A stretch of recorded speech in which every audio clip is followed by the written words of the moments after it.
മുത്തശ്ശിയെ കാണാത്തതിന്റെ പരിഭവത്തിലാണോ താനിപ്പോ?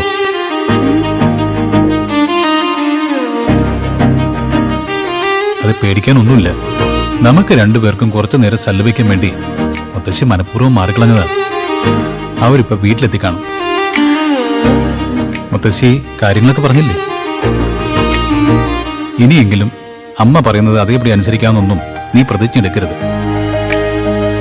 നമ്മുടെ ജീവിതം നമ്മൾ ആഗ്രഹിക്കുന്ന പോലെ തന്നെ ജീവിച്ചു തീർക്കണം കേട്ടോ. അതല്ലാതെ അമ്മായിയമ്മയുടെ വാക്കും കേട്ട് എന്നെ തീർത്തും അങ്ങ് അവോയ്ഡ് ചെയ്യരുത്. ഹലോ മാനേജർ മാഡം, പിണങ്ങിപ്പോവല്ലേ? I am sorry. സോറി പറഞ്ഞാ പിന്നെ പിണക്കം പാടില്ലെന്ന. ഇനിയിപ്പോ എന്താ വേണ്ടേ? തന്നെ കളിയാക്കിയതിന് ഞാൻ ഏത്തെ വിടണോ? അതും ചെയ്യാം. 1 2 3 4 5 6 7.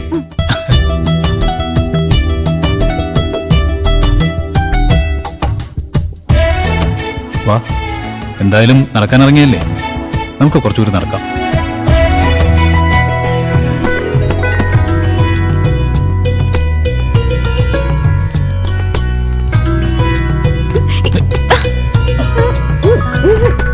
ഓ, പിന്നെ മതിയെങ്കിൽ പിന്നെ മതി.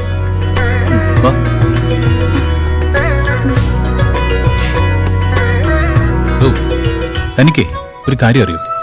ഞാൻ ബാംഗ്ലൂർ ഉണ്ടായിരുന്ന ദിവസങ്ങളിലെ 2 പ്രാവശ്യം താൻ എൻ്റെ ഒപ്പം വന്നിട്ട് സ്വപ്നം കണ്ടു. നീ സ്വപ്നമാണോ അത് സത്യമാണോ എന്ന് ഇപ്പോഴും എനിക്കറിയില്ല.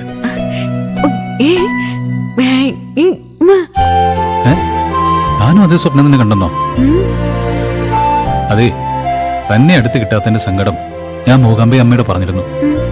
ദേവി അതിനുള്ള പരിഹാരം ചെയ്താവും അങ്ങനെ. പക്ഷേ പിറ്റേ ദിവസവും നിന്നെ അങ്ങനെ കാണണമെന്നുള്ള ആഗ്രഹം ഉണ്ടായിരുന്നു എനിക്ക്. അന്നങ്ങനെ നടന്നില്ല. പക്ഷെ അതിനു പകരം തിരിച്ചുള്ള യാത്രക്കിടയിൽ വിജനമായ ഒരു കാട്ടുമുക്കിനിടയിൽ വെച്ച് എന്റെ വല്യമ്മാവൻ കുഞ്ഞികൃഷ്ണനെ ഞാൻ കണ്ടു.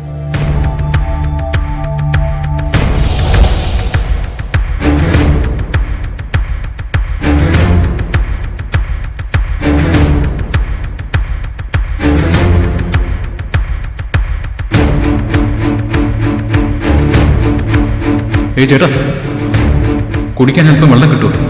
നല്ല ദാഹം.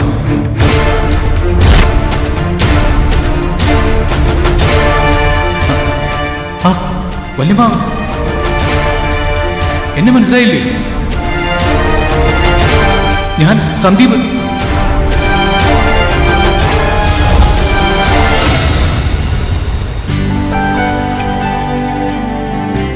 വല്യമ്മാവൻ എപ്പോഴും ജീവിച്ചിരിപ്പുണ്ടെന്ന് അറിഞ്ഞപ്പോ ഒരാശ്വാസം.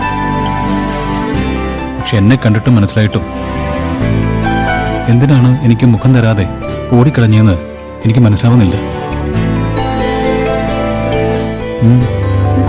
നീ എന്താ ആലോചിക്കുന്നത്? ഇവിടെ എന്താ സംഭവിച്ചത്?